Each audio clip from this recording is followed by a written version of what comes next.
एकनाथ शिंदे एक ऐसे राजनीतिज्ञ शख्सियत हैं जिन्हें उद्धव ठाकरे से बगावत करने का ऐसा इनाम मिला, रातों रात प्रदेश के मुख्यमंत्री बन गए। जब एक चाय वाला देश का प्रधानमंत्री बन सकता है तो क्या एक रिक्शा चालक मुख्यमंत्री नहीं बन सकता? ये सवाल इसलिए क्योंकि रिक्शा चालक से मुख्यमंत्री का सफर तय करने वाले कोई और नहीं बल्कि महाराष्ट्र के नाथ एकनाथ शिंदे ही है। शिवसेना से बगावत करने वाले शिंदे को बीजेपी का साथ क्या मिला? एक झटके में महाराष्ट्र के किंग बन गए। आज एकनाथ शिंदे महाराष्ट्र के मुख्यमंत्री हैं। एक कार्यकर्ता के रूप में उन्होंने अपनी राजनीतिक पारी की शुरुआत की थी।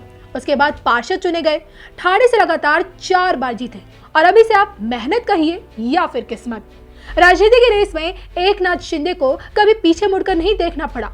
हालांकि इस सफलता के पीछे शिंदे पर एक नहीं बल्कि कई बार दुखों के पहाड़ टूटे। अपनी आंखों के सामने अपने 2 बच्चों को खोना, इस दर्द ने शिंदे को अंदर से इतना तोड़ दिया कि एक वक्त तो ऐसा भी आया जब उन्होंने राजनीति से संन्यास का ऐलान कर दिया। लेकिन कहते हैं ना, अंधेरे के बाद सवेरा आता है और निराशा में भी आशा की किरण होती है।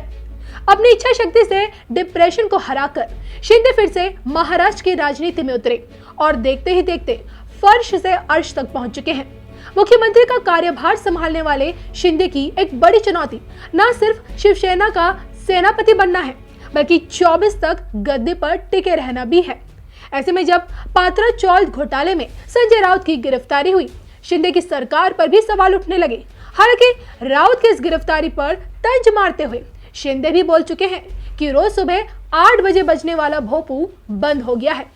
राउत की गिरफ्तारी को लेकर ठाकरे न सिर्फ केंद्र पर बल्कि शिंदे पर भी आग बबूला है। उद्धव ठाकरे धमकी दे चुके हैं कि जब हमारा वक्त आएगा तो सोचिएगा कि क्या होगा। अब इसमें मुख्यमंत्री एकनाथ शिंदे का कहना है कि मैं बोला तो भूकंप आ जाएगा। ऐसे में क्या कहती है शिंदे की राजनीतिक कुंडली? महाराष्ट्र के इस सियासी उठापटक के बीच क्या शिंदे 24 तक गद्दी संभाल पाएंगे? इस पर क्या कहती है देवज्ञ डॉक्टर श्रीपति त्रिपाठी जी की ज्योतिष गणना? देखिए सिर्फ धर्म ज्ञान पर।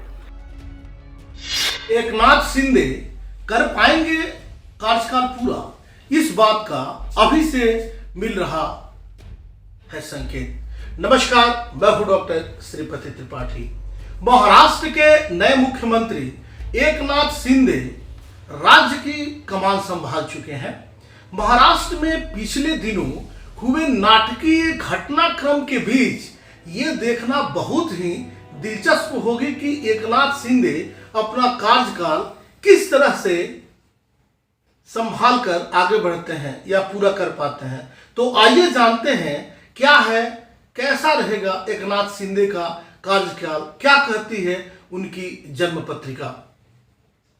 एकनाथ शिंदे महाराष्ट्र के मुख्यमंत्री बन गए हैं। एक बेहद चौंकाने वाले घटनाक्रम में शिवसेना से अलग हुए नेता एकनाथ शिंदे को भाजपा ने मुख्यमंत्री का ताज पहनाया और इस नए गठबंधन का सबसे बड़ा दल होने के बावजूद अपने नेता देवेंद्र फडणवीस को उप मुख्यमंत्री, जो पहले मुख्यमंत्री थे अभी वर्तमान में उप मुख्यमंत्री का ओहदा देकर सबको हैरान में डाल दिया। देवेंद्र फडणवीस पहले 2014 से 2019 तक 5 वर्षों का मुख्यमंत्री कार्यकाल पूरा कर चुके हैं, किंतु पिछले विधानसभा चुनाव में शिवसेना के भाजपा से गठबंधन तोड़ने के बाद से वह नेता विपक्ष की भूमिका में थे। अब जब नाटकीय घटनाक्रम के बाद उद्धव ठाकरे के मुख्यमंत्री पद से इस्तीफा देने के बाद एकनाथ शिंदे महाराष्ट्र के मुख्यमंत्री बने हैं, तब यह देखना बेहद ही लाजमी और दिलचस्प होगा कि क्या वह अगले 2.5 साल के बचे हुए कार्यकाल को पूरा कर पाएंगे या नहीं। एकनाथ शिंदे की शपथ ग्रहण की कुंडली क्या कहती है, क्या पूरा कर पाएंगे ये कार्यकाल? आइए आपको बताते हैं कि 30 जून 2022 को सूर्यास्त के कुछ समय पश्चात शाम में 7:35 पर मुंबई में जब एकनाथ शिंदे ने महाराष्ट्र के 20वें मुख्यमंत्री के रूप में शपथ ग्रहण लिया, तब धनु लग्न उदय हो रहा था, जो कि संयोग से उनकी जो राशि है से उससे भी मेल रखता है।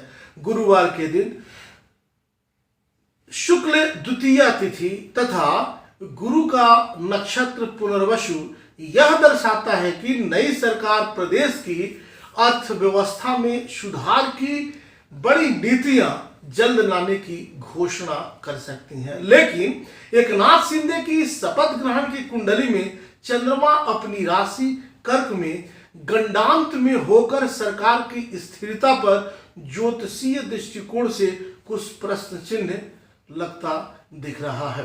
कुंडली में विवाद स्थान यानी कहें कि अष्टम भाव में बैठे चंद्रमा पर नैसर्गिक क्रूर ग्रह मंगल की चौथी दृष्टि है, जिससे इस सरकार पर बालारिष्ट योग का प्रभाव है, जिसके चलते पहले वर्ष में ही शिंदे सरकार को बड़े संकट का सामना करना होगा। लग्नेश चंद्रमा सिंहासन स्थान यानी चतुर्थ